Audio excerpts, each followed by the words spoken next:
Hi guys, here's a mini tutorial on creating an apple in gouache. I chose this subject because it'll allow us to study several capabilities of gouache at the same time. So our ability to use it as a watercolor and our ability to layer it in a way more similar to oils or acrylics. We're going to be doing a dilute base painting in order to capture the reflected light on the lower portion of the apple and using opaque layers and brush strokes to capture the texture and upper highlights of the apple.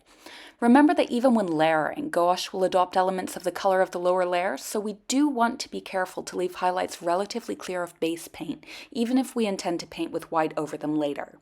In gouache paints, darker colors tend to dry lighter and lighter colors, including white, darker, so it's a balancing act.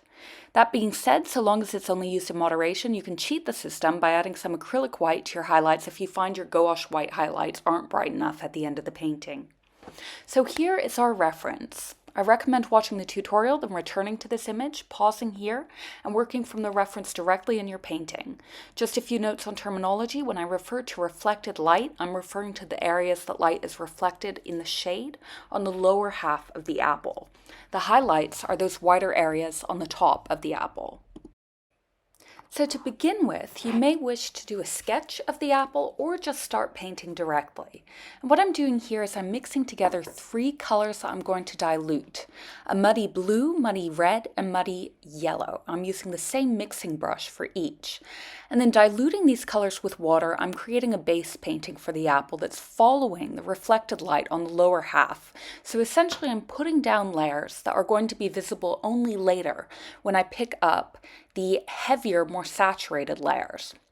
Once I get this base layer down, I'm going to be mixing together a couple colors, showing the more opaque layers on the upper half of the apple, and coming down with a more saturated layer of paint. I'm moving my brush strokes to follow any patterns within the apple, so those little sort of stripy marks I'm getting by using a relatively dry brush. And I'm layering colors side by side so that they're easier to mix together. Gouache paints dry really quickly, so pre-mixing a couple of colors and placing them next to one another essentially when you're painting can be a useful way of ensuring that they blend smoothly.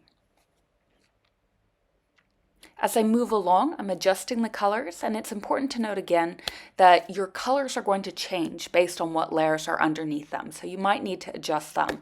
And another thing I'm doing is I'm coming in with a wet brush and I'm picking up paint that I've put down before. So in those reflected areas, that reflected light, I'm coming back in with a wet brush, picking up paint I've put down, and that's revealing that initial color that I've put in. You also need to sort of manage your time when painting in gouache, so I'm strategically moving on to the shadow when I know that there are layers that I need to dry. The problem with gouache is you can't quite dry it with a hairdryer like you might with watercolors, as that does tend to crack the upper layers of paint. So you do need to allow your wet paint to essentially cool dry. And one of the ways to do that is just delegate your time so that you're working across the apple.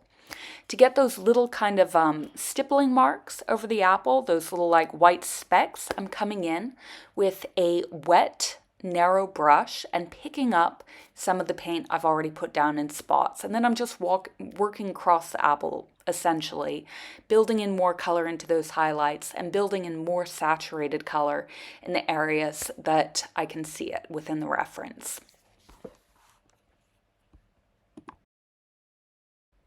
So experimentation is key here. So I'd recommend doing a couple studies of apples or other fruit you have around the house where you have a mix of those reflective qualities and that local value, so that color that's really intrinsic to the subject that you're painting.